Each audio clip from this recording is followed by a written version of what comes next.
We've had all the qualifying sessions, the MotoGP Sprint and MotoE Race 1, but don't go anywhere just yet. We've still got Race 2 for the electric class. With that, it is certain to bring drama. High in the Styrian Mountains, the weather can often be unpredictable. Today is no exception. There's a storm brewing in MotoE, and you don't want to miss it.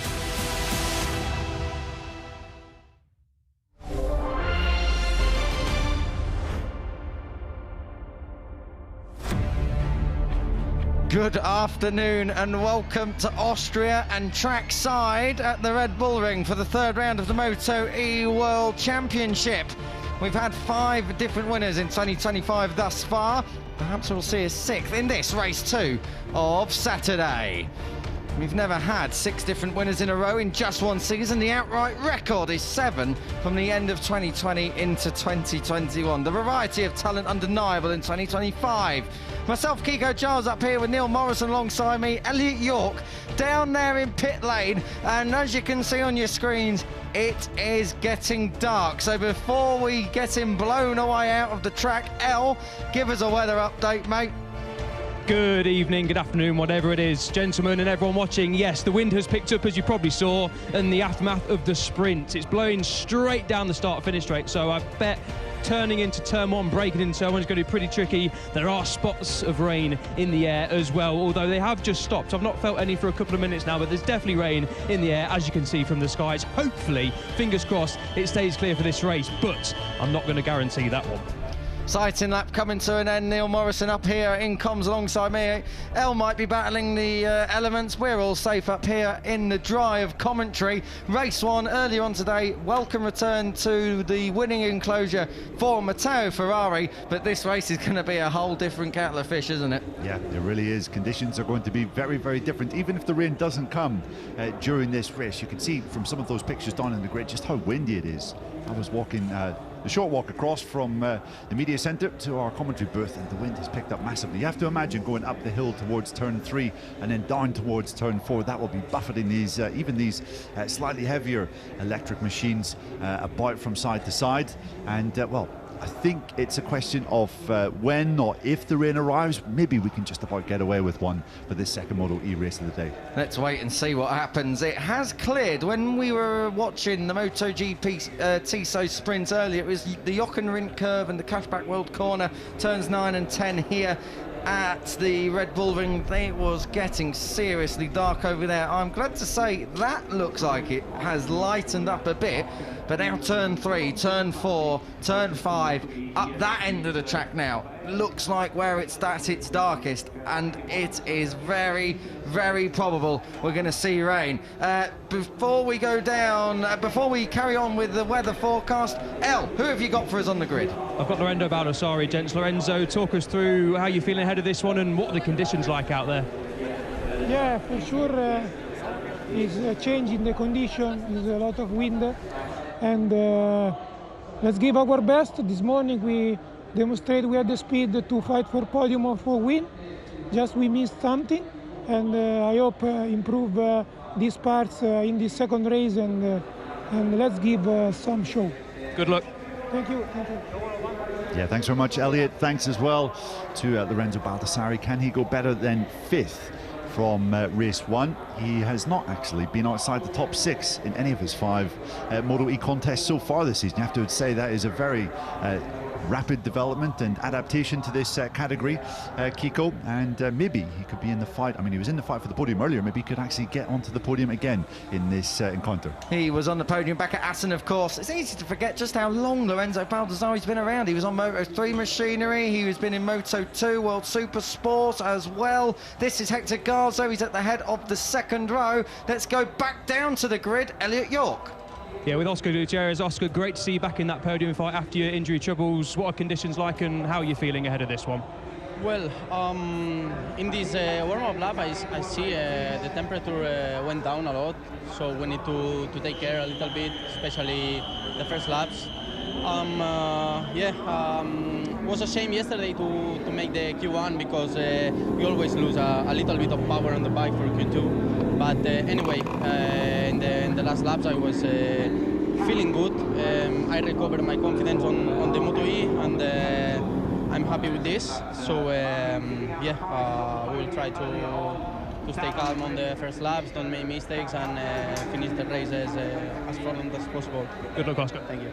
Oscar's back from injury, Neil. He has been impressive already today, up inside the podium battle. Checkered flag, P4, solid points scored, and a little bit of rain probably wouldn't be against his wishes, that's for sure. He would like it a little bit easier in the trickier conditions. Yeah, it was a good comeback from Oscar Gutierrez in race 1. 8th on the grid, up into 4th, and you have to imagine had he qualified in the first 2 rows, he would have been in the middle, maybe even ahead of the 2 riders that were ahead of him, Hector Garzo and Eric Granado, in that fight for 2nd place that we saw.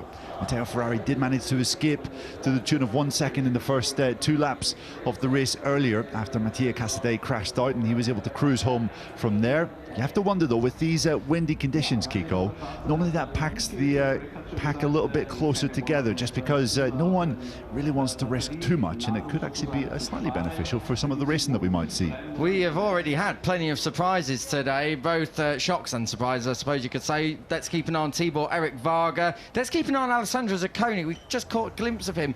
Completes that 2nd row, but went backwards earlier. Finished 7th, but only 1 place ahead of your championship leader, Andrea Mantovani. Mantovani is having to come through off the 4th row of the grid in 12th place. He managed to get up to 8th place earlier. Crucial that he finished ahead of Zacconi, but they all chase Matteo Ferrari once again.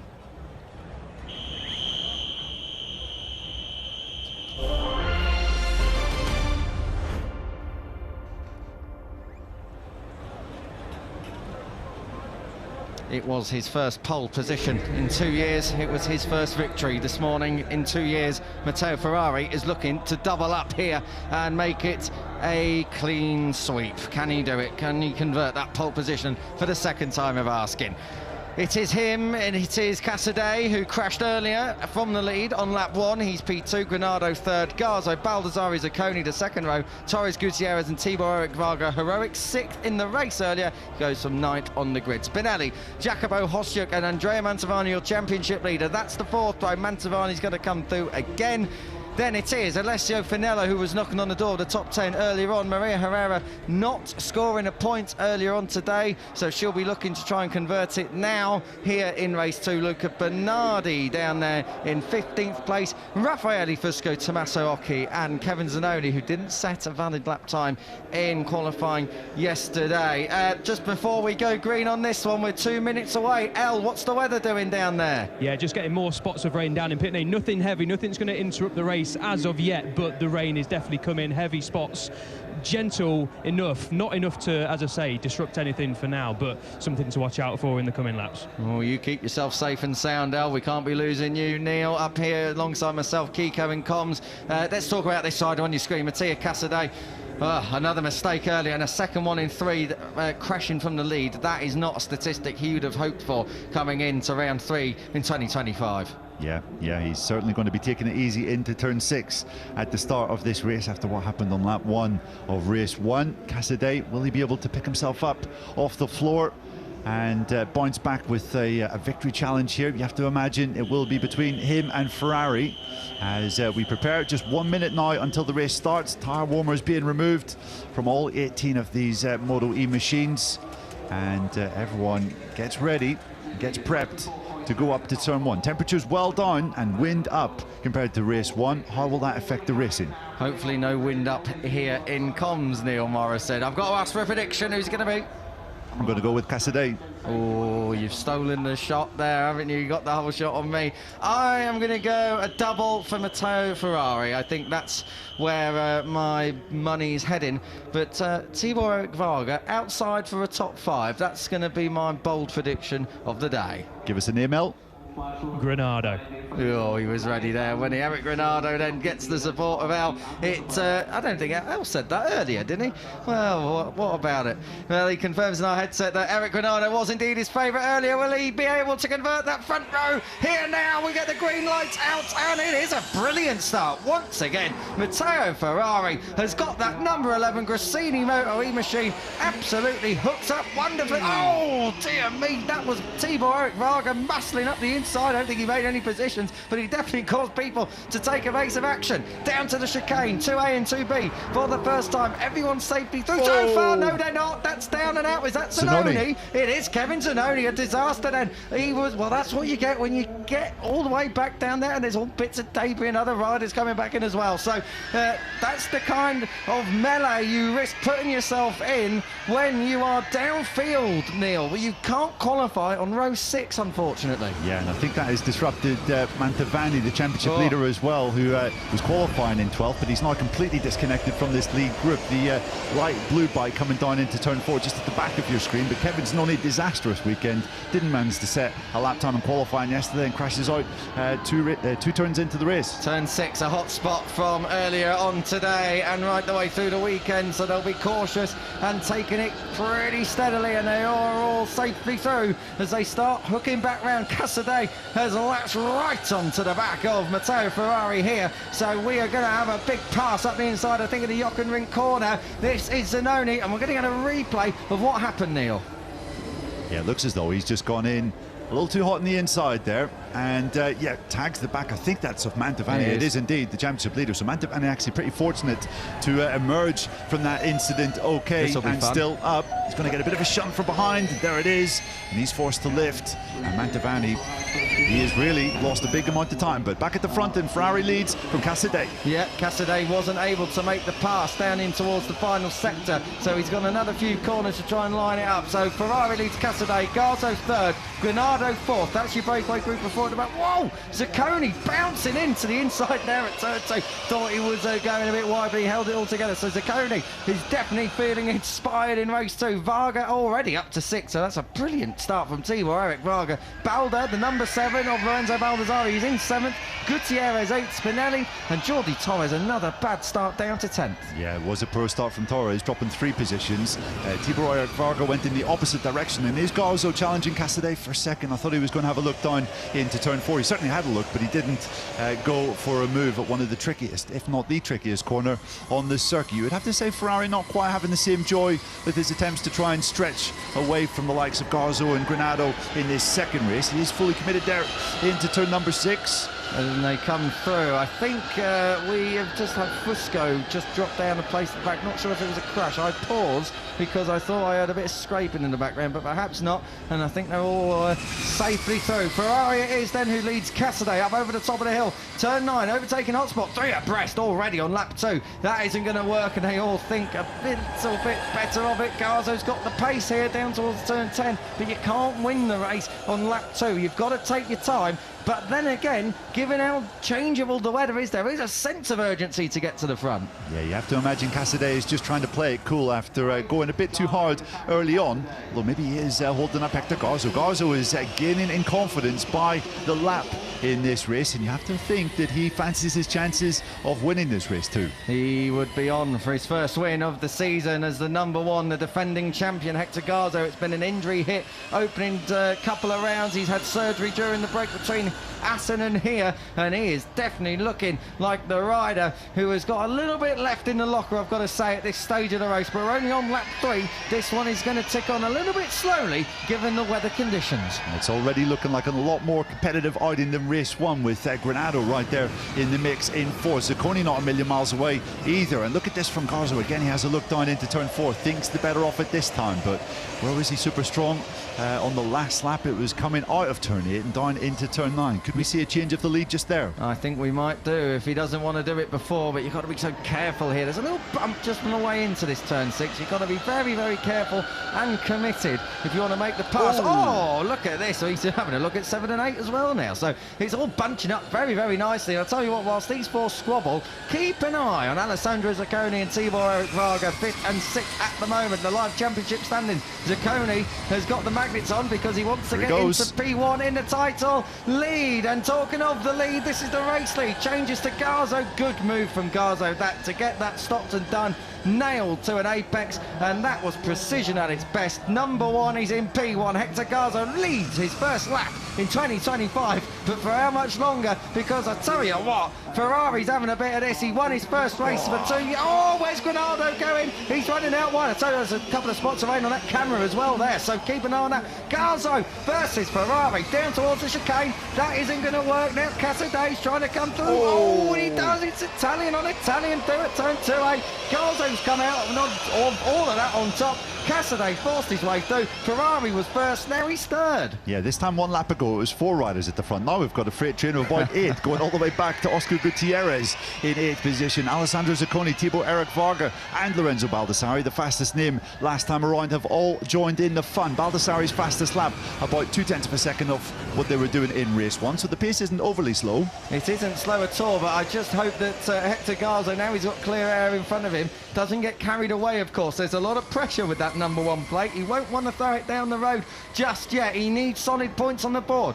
Garzo leads it into turn 6. He's slightly wide, but he let it run out wide. He didn't commit to the apex like Casadei did earlier and tuck the front. So Garzo leads for now. Then it's Casadei. Then it is Ferrari. Granado's 4th. Zacconi's with them. So is Varga, who's ahead of Baldassarri, and Gutierrez just at the back of this group. It is a lead group of 8 as we drop down over the hill. Ferrari looking up the inside of Casadei, and nicely done. I think he slotted that through pretty neatly, holds position, and that's up to second for your pole sitter. Yeah, that's a brilliant move from Ferrari, responding to Casadei's challenge that he threw down with that aggressive move up into the turn 2 chicane. I see a change of the lead here going in towards turn 1 because Matteo Ferrari gets great drive out of the final turn, and there is a change. He outbreaks Garzo going into turn 1. Oh, Garzo didn't want to yield. He's had to yield. He was forced out wide there. He's lost down from P1 down to P5 because Varga's come through as well. So what a change up we've had at the front here. Ferrari third to first in a matter of 3 corners, and that is why he was your race 1 winner. It's passed us by, 3 laps to go, 2.5 really by the time we come out of turn 3, and this is anybody's race 2 in MotoE. Yeah, horrible lap for Alessandro Zacconi, who drops from 4th all the way down into 7th. Thibaut Eric Varga has been the revelation of this 3rd round of the MotoE World Championship this year. He is on for an unlikely podium finish. We were saying over lunch that perhaps if the weather was a bit inclement, he could be in with the podium battle. We were saying that maybe by the time we get to Hungary, the home crowd will be supporting Thibaut Eric Varga. We might not have to wait until Balaton Park in a few days' time for that first podium for not just Varga, but for Hungary as a country in MotoE. This is fine, fine stuff from the number 47 on the yellow and black bike in 4th place. Slightly detached at the moment from P3 and Eric Granado, but we have still got a riot to get through here with just over 2 laps to go. Yeah, you can see the buffeting that the camera's taken on the exit of turn 8 there from the wind, and that must be playing a factor there. You can see Andrea Mantovani doing his best to try and make his way back up the order as Varga is fully committed on the exit of turn number 9. There's a little bit of distance between himself and Eric Granado up ahead in 3rd, about 0.3 of a second, but Ferrari looking very, very comfortable out front. The 38.2, the fastest lap of this race so far. It's a couple of tenths off what they were doing earlier on though, so there's still a bit of time left, and his Casadei got so close there to Ferrari, who leads this one on the penultimate lap. He's not within striking distance. Garzo is on Varga though, and this is down in towards turn 2. Varga sweeps across and just holds position for now. That 4th place belongs to the Hungarian. Garzo can't find a way through just yet, and now those 2 scrapping has just caused them to slightly get detached from the front 3 in the podium fight.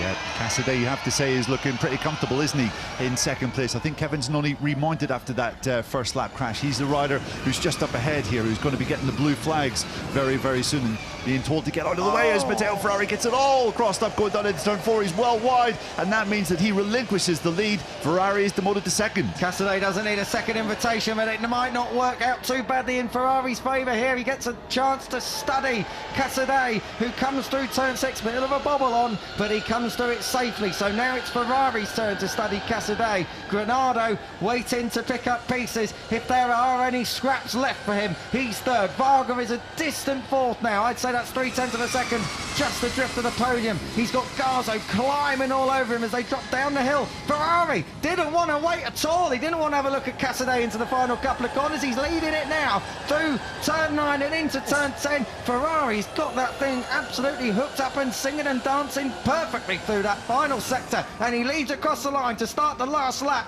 and it is neck and neck. Look at Casadei. He's looking to try and come through up into the Niki Lauda corner. Yes, he does. Someone's gone. It's Granado. Eric Granado hopes for that first victory in 2025 have ended at turn 1 on the last lap. Head to head between the 11 and the 40. Hold your breath. Oh, dearie me. Front wheel, rear wheel, bouncing and skittering all over the place. Ferrari leads up to turn 3, and Tibor Eric Varga is in a podium position here. Yeah, he's got back past Garzo, who made a move down at turn 9, and Casadei comes so close to tailgating Matteo Ferrari up into turn number 3. It has all been kicking off at the end of this second MotoE race of the day. Casadei, will he have a look down into turn 4? I think it's more likely in the last part of the lap. This is where Ferrari was wide last time around, but I think he's in very deep again. Is he in too deep? Yes, he is. And Varga's followed him in, and Casadei has pushed his way through. So Casadei and Ferrari swap places again, and this is up towards turn 6 now. We are literally a sector or so away from home. Neil, who's it going to be?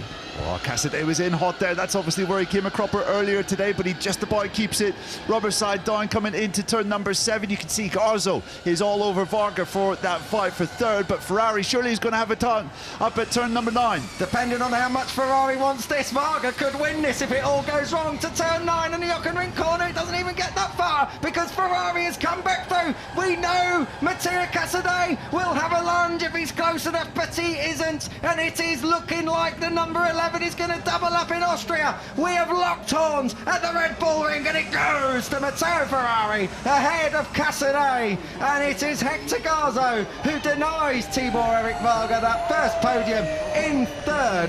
Varga fourth, Balder takes fifth, Zacconi, Gutierrez, Spinelli, Torres and Mantovani completing the top 10. Zacconi has a long lap penalty to take for exceeding track limits, so that will dock him a couple of positions, but as quick as that, MotoE Race 2 delivers another classic, and this time Matteo Ferrari, through all the trials and tribulations of the opening 2 rounds, gets a perfect point score, and you can hear the crowd's appreciation for that here. Round 3 in Austria in the history books, and Matteo Ferrari has arrived into title contention. Yeah, I'm so glad the rain stayed away, because what we got there was a real classic MotoE humdinger of a race. Race 1, I think it's fair to say, for victory anyway, was a little bit of a letdown. We had a good battle for second, but that was absolutely what we wanted. Ferrari going toe-to-toe with Casadei and Granado as well. And what a great last lap that was from Matteo Ferrari. Kept it cool and kept it incredibly in line coming through turn number 9. Held his line, didn't go too wide, and opened the door for Casadei into turn 10.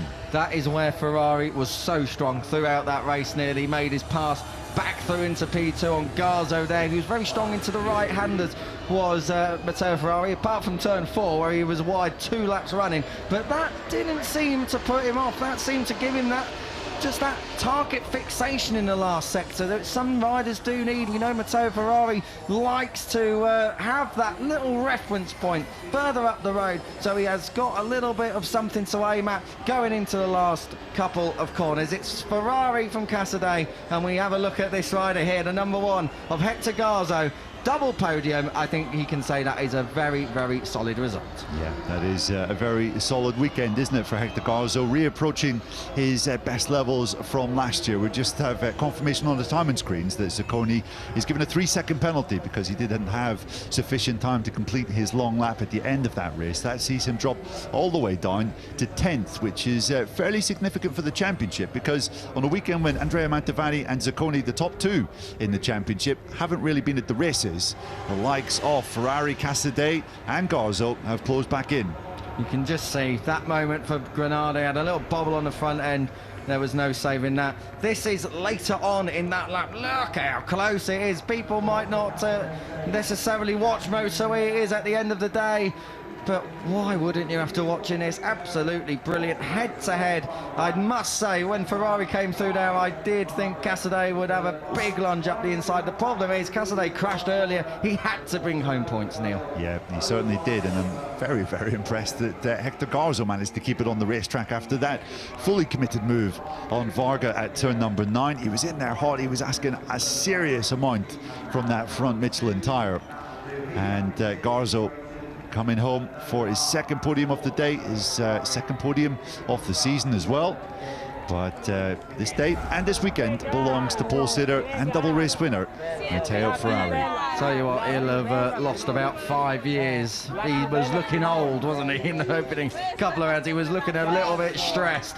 It wasn't working for him, but in the end, it has paid dividends, that perseverance and double win here at the Red Bull Ring. Let's just talk about, if we can, Tibor Varga, because that 4th place, it is his career best result, so close to the podium. We are in Hungary in a few days' time at the Balaton Park circuit for the very first time. The first time MotoGP as a paddock has been in Hungary for 33 years, and to say that will have added a few ticket sales onto the first ever round in Balaton Park would be putting it lightly. Great ride from the 47.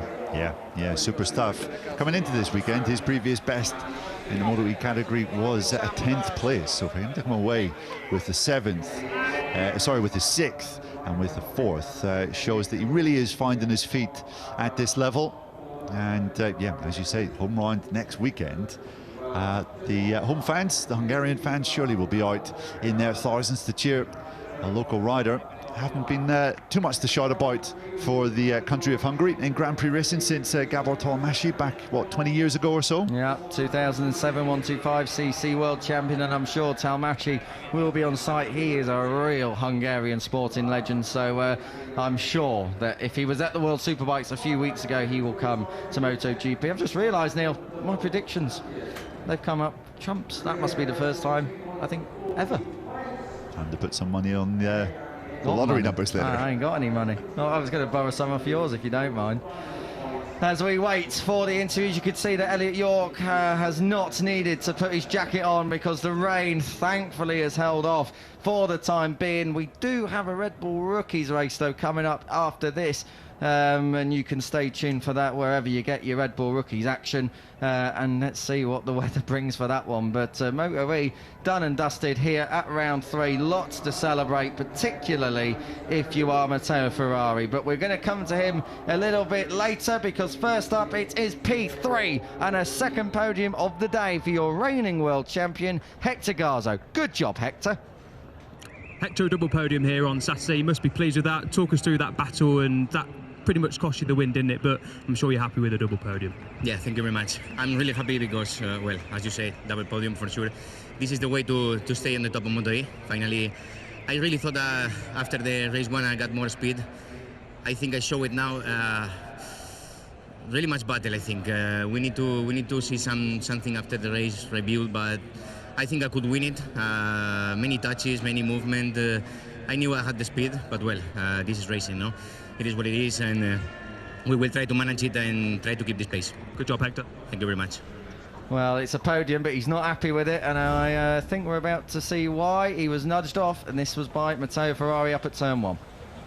It was, but it's such a tight turn, and I mean, yeah, it's a clean move. Ferrari isn't out of control. No. Ferrari makes the apex perfectly well, and unfortunately it's just the nature of turn 1 here at the Red Bull Ring, so I really can't see any issue with that. I can understand why he's a little bit sore, because it maybe cost him a victory. One man who might not be sore though is Matteo Casadei. He was second, a great ride, and he's with L. Matteo, great ride to P2, important after that crash in race 1, and a fantastic battle for that P1 and P2. How are you feeling after that? Yeah, quite good. We start again after the break with the second place, and now we have all to improve it in the last races. And we have the speed to do it, but in some race we miss something, and I do a mistake. I don't know why, but there is a lot of race in front of us, and I know that we can do a very good job, and we tried. Well done, Matteo. Thank you.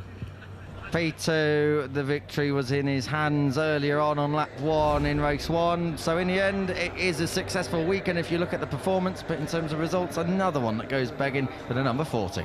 Yeah, he will be very frustrated.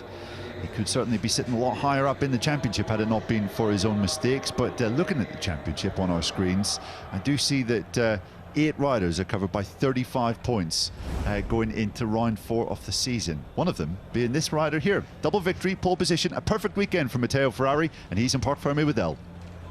Matteo, the perfect weekend, pole, P1 in race 1, P1 in race 2, and a fantastic fight as well. Just talk us through your emotions and how you're feeling. Yeah, you know, for a rider it's better race 1 because you have a little bit of gap, but in MotoE is always like this because all the riders are very fast. I want to thank you to Mattia and Hector because it was a really great fight, a lot of respect, so I enjoy a lot. I did two mistakes in turn 4. I went a little bit wide, but I recovered. I did a fantastic T4, so nothing. I want to thanks to my team, to all my family, my sponsor. It's an incredible weekend for me after a long time, but I want to continue in this way. Top job, well done. Hello, ciao. Ciao indeed. Top job for Matteo Ferrari. This is how he did it. Yeah, this was the race-winning move. 2 corners from the checkered flag. We thought he might have gone in slightly hot, but as you can see, not a hint off it, and had the perfect line into turn 10. So much so that Casadei just thought the better of risking it all. He was right out on the curbs, but Ferrari caps a perfect weekend here in Austria to really get himself back into the championship fight and head to Hungary with properly with wind in his sails. So see if he can build on this momentum that he's got so far this weekend. He moves into 6th in the championship standings as well on 65 points. He is now within a race wins tally of Andrea Mantovani, your championship leader, who still somehow has a 13-point lead after what has been a disastrous weekend. If you look at it, if you look at the weekend in perspective on the shadows of Assen. Yeah, absolutely. I'm sure if you told Andrea Mantovani that he would come away from Austria with an 8th and 9th position, yet still maintain a pretty strong lead in the championship. In fact, maintain his 13-point lead, he would. Well, he wouldn't have believed you, I don't think, Kiko. I don't think so. Most people don't know whatever I say anyway. Yeah. So Mantovani is your championship leader on 89. Zacconi 13 back, so that's exactly the same as it was. Balder is the impressive one, moves up into 3rd and pushes Jordi Torres back to 4th. Casadei is in 5th, and then Ferrari 1 point further back, 24 points covering the top 6. This could go a lot of ways yet.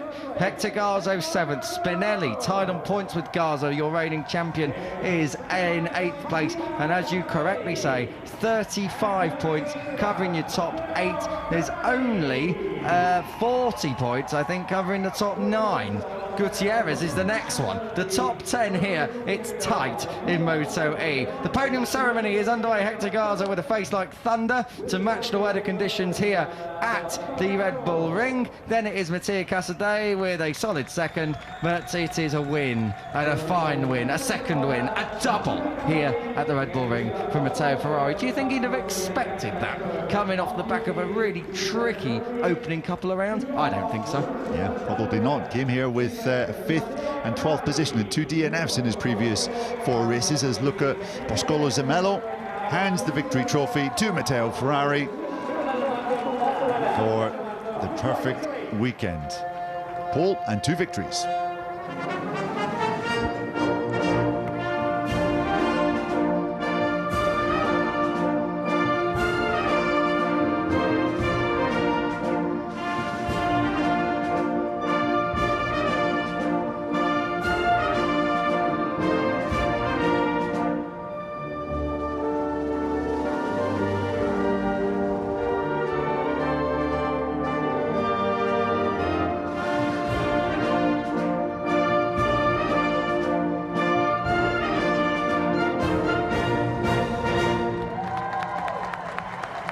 I think even for our TV direction, the national anthem came in a bit quick there, but that was, of course, the Italian national anthem. Matteo Ferrari with reason to celebrate. It is another podium for Mattia Casadei, and Hector Garza cracks a smile in the end, but obviously he's not happy with Matteo Ferrari's what seemed like a normal pass up at turn.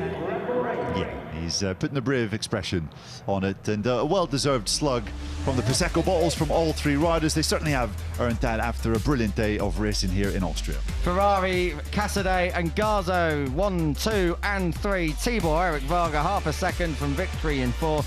Balda 5th. Gutierrez, Spinelli, Torres, championship leader Andrea Mantovani still inside the top 10 ahead of Zacconi, who rounds it out. Hosjuk for Romania 11th, Finello 12th, Bernardi, Maria Herrera with her only points of the weekend in 14th, Fusco taking 15th. Occhi just missing out by 2.2 seconds. Zanoni did recover from his chicane escapades on the opening lap. He completes the field. Eric Granado not seeing the checkered flag.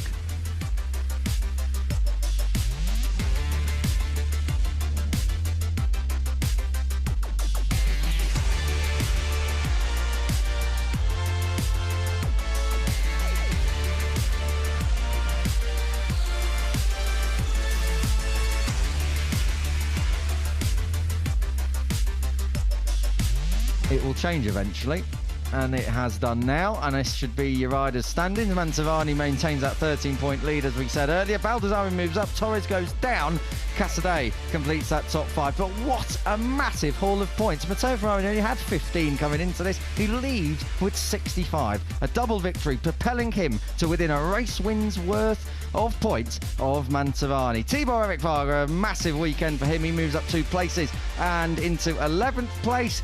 Granado still 13th, dropping down a couple of spots because of that race to fall. But 19 point scoring finishers in MotoE so far this year.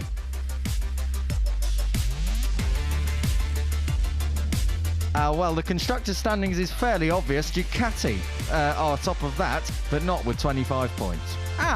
Team standings, and we've got it this time. So we had a little bit of a diversion there to Ducati, but it is Dynavolt Intact GP who lead with a 6-point advantage over the Power Electronics Aspar team. The Clint Forward factory team have dropped down a little bit, and that's because Dynavolt's podiums, courtesy of Hector Garzo, propel them into P1. The LCR E team and the Uber Cloud Moto E team completing the top 5.